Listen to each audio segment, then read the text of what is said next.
ആലോചിച്ചു നോക്കൂ, ശാന്തമായിട്ടുള്ളൊരു കടൽ. ദൂരത്ത് നിന്ന് ഒരു ചെറിയ വെള്ള ബോട്ട് അതിവേഗത്തിൽ ഒരു കപ്പലിന് നേരെ പാഞ്ഞു വരുന്നു. മിസൈൽ അല്ല, വിമാനമല്ല, വെറും ഒരു ബോട്ടാണ്. ഒരു ചാവേറിനെ പോലെ പാഞ്ഞെടുക്കുന്ന മരണം. തോക്കുകൾ കൊണ്ട് അതിനെ തടയാനാവില്ല, റേഡാറുകൾക്ക് അതിനെ പിടികൂടാനാവില്ല. അത് കപ്പലിൽ ചെന്ന് ഇടിക്കുന്ന നിമിഷം ആ കൂറ്റൻ സ്റ്റീൽ കൊട്ടാരം ആ കപ്പൽ കത്തിയമരുന്നു. സെക്കൻഡുകൾക്കുള്ളിൽ ആയിരക്കണക്കിന് ടൺ ഉരുക്ക് കപ്പൽ കടലിന്റെ ആഴങ്ങളിലേക്ക്. ഇതിനെയാണ് കാമിക്കാസെ എന്ന് വിളിക്കുന്നത്, തിരിച്ചുവരവില്ലാത്ത ചാവേറുകൾ. ഇന്ന് 2026 മാർച്ച് 14.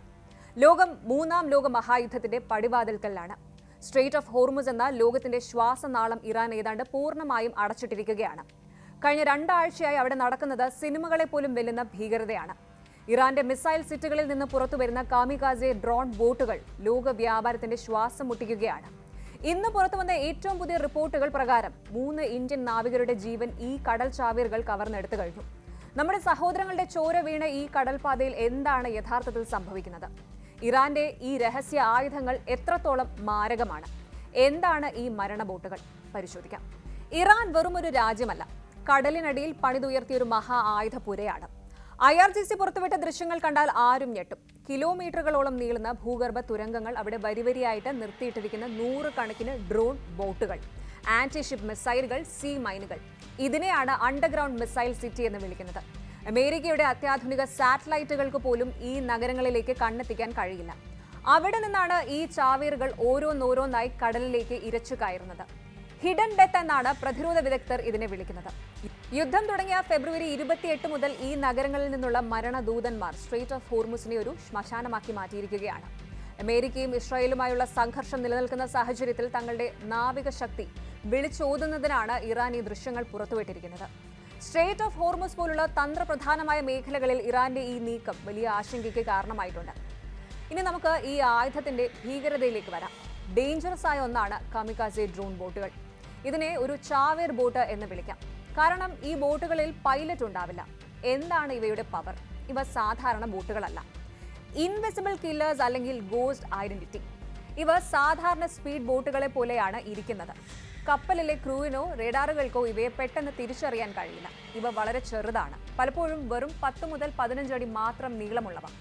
ആധുനിക റേഡാർ സംവിധാനങ്ങൾക്ക് ഇവയെ പെട്ടെന്ന് തിരിച്ചറിയാൻ കഴിയില്ല.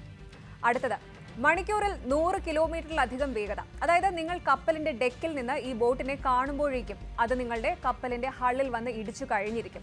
കടലിലെ തിരമാലകൾക്കിടയിലൂടെ ഒരു പാമ്പിനെ പോലെ ഇഴഞ്ഞു നീങ്ങുന്ന ഈ ബോട്ടുകൾ ലക്ഷ്യസ്ഥാനത്തിന് തൊട്ടടുത്തെത്തുമ്പോൾ മാത്രമാണ് കപ്പലിലുള്ളവർ ശ്രദ്ധിക്കുന്നത്. ഇനി മാസീവ് പേലോഡ്. കിലോമീറ്ററുകൾ അകലെയിരുന്ന് റിമോട്ടിലൂടെ നിയന്ത്രിക്കാവുന്ന ഈ ബോട്ടുകൾക്കുള്ളിൽ 200 മുതൽ 500 കിലോ വരെ അതിശക്തമായ സ്ഫോടക വസ്തുക്കളാണ്, ഹൈ എക്സ്പ്ലോസീവ് ആണ് നിറച്ചിരിക്കുന്നത്. ഒരു കൂറ്റൻ ഓയിൽ ടാങ്കറിന്റെ വശങ്ങളിൽ ഒരു വലിയ ഗുഹ തന്നെ ഉണ്ടാക്കാൻ ഈ ഒരു ബോട്ട് മതി. ഇത് പൊട്ടിത്തെറിക്കുമ്പോൾ ഉണ്ടാകുന്ന ഇമ്പാക്ട് ഒരു ചെറിയ ഭൂകമ്പത്തിന് തുല്യമാണ്. ഇറാന്റെ തീരത്ത് നിന്ന് ഏകദേശം 200 കിലോമീറ്റർ ദൂരെ വരെ പോയി ആക്രമണം നടത്താൻ ഇവയ്ക്ക് ശേഷിയുണ്ട്. സ്ട്രെയിറ്റ് ഓഫ് ഹോർമുസിന്റെ വീതി വെറും 33 കിലോമീറ്റർ മാത്രമാണെന്ന് ഓർക്കണം. അതായത് ഈ കടൽപാതയിലൂടെ പോകുന്ന ഒരു കപ്പലും ഇറാന്റെ കണ്ണിൽ നിന്ന് രക്ഷപ്പെടില്ല എന്ന് സാരം. ഇനി സ്വാം സ്ട്രാറ്റജിയാണ്. ഒരു കപ്പലിന് നേരെ ഒന്നല്ല, 5ഉം 10ഉം 20ഉം ബോട്ടുകളാണ് ഒരേ സമയം 4 പാടും നിന്നൊക്കെ ഇരച്ചു കയറുന്നത്. ഒന്നിനെ തകർത്താലും മറ്റൊന്ന് കപ്പലിൽ ചെന്നിടിക്കും.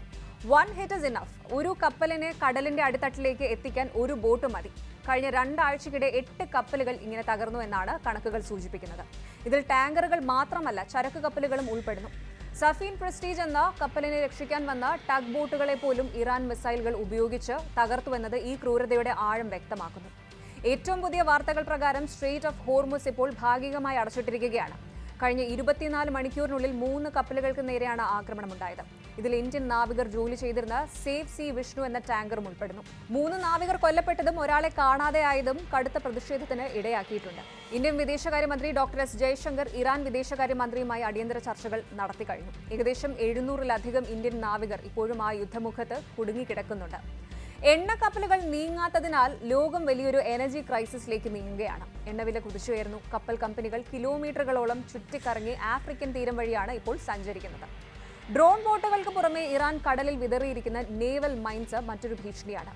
കടലിന്റെ സർഫസിന് താഴെ തങ്ങിക്കിടക്കുന്ന ഈ മാഗ്നറ്റിക് മൈൻസ് ഏത് നിമിഷവും പൊട്ടിത്തെറിക്കാം. കപ്പലുകൾ ഹോർമുസ് കടക്കാൻ പേടിക്കുന്നത് ഇതുകൊണ്ടാണ്. കടലിനടിയിൽ ഒരു മരണവല തന്നെ ഇറാൻ തീർത്തിരിക്കുകയാണ്. ആലോചിച്ച് നോക്കൂ, ലക്ഷക്കണക്കിന് കോടി രൂപ വിലയുള്ള അത്യാധുനിക മിസൈലുകൾ വഹിക്കുന്ന ഒരു യുദ്ധക്കപ്പലിനെ വെറും കുറഞ്ഞ ചെലവിൽ നിർമ്മിച്ച ഒരു കുഞ്ഞൻ ബോട്ട് തകർക്കുന്നു. ഇതാണ് ഇറാന്റെ അസിമെട്രിക് വാർഫെയർ. നമ്മൾ ടെക്നോളജിയിൽ എത്ര മുന്നിലാണെന്ന് പറഞ്ഞാലും ഈ കടൽ ചാവേറുകൾ ഉണ്ടാക്കുന്ന ഭീതി വിവരിക്കാനാവില്ല. ആയുധങ്ങൾ എത്രമാത്രം ഭീകരമാകാം എന്നതിന്റെ ഉദാഹരണമാണ് നമ്മൾ കണ്ടുകൊണ്ടിരിക്കുന്നത്. ഇറാന്റെ ഈ ഡ്രോൺ ബോട്ടുകൾ വെറുമൊരു ആയുധമല്ല, അത് ലോകത്തിന്റെ സമാധാനത്തിന് മേലുള്ള ഒരു വലിയ വെല്ലുവിളിയാണ്. ഒരു കാര്യം ഉറപ്പാണ്, നമ്മളിപ്പോൾ ഈ ഒരു വീഡിയോ കണ്ടുകൊണ്ടിരിക്കുമ്പോഴും സ്ട്രെയിറ്റ് ഓഫ് ഹോർമുസിലെ ആ കറുത്ത ഓളങ്ങൾക്കിടയിൽ നൂറുകണക്കിന് ചാവേർ ബോട്ടുകൾ ഇരയെ കാത്ത് പതിയിരിക്കുന്നുണ്ട്. അത്യാധുനിക സാങ്കേതിക വിദ്യ കൊലവിളിയായി മാറുന്ന ഒരു കാലഘട്ടമാണിത്. ഇറാന്റെ ആ രഹസ്യ ടണലുകളിൽ നിന്ന് പുറത്തുവരുന്ന ഓരോ ഡ്രോണും ലക്ഷ്യം വെക്കുന്നത് വെറും ഒരു കപ്പലിനെ അല്ല, മറിച്ച് കടലിനെ ആശ്രയിച്ചു കഴിയുന്ന ആയിരക്കണക്കിന് മനുഷ്യരുടെ ജീവനെയാണ്. ഇന്ന് അവിടെ മരിച്ചു വീണത് 3 ഇന്ത്യൻ നാവികരാണെങ്കിൽ നാളെ അത് ആരൊക്കെയാകുമെന്ന് ആർക്കും അറിയില്ല.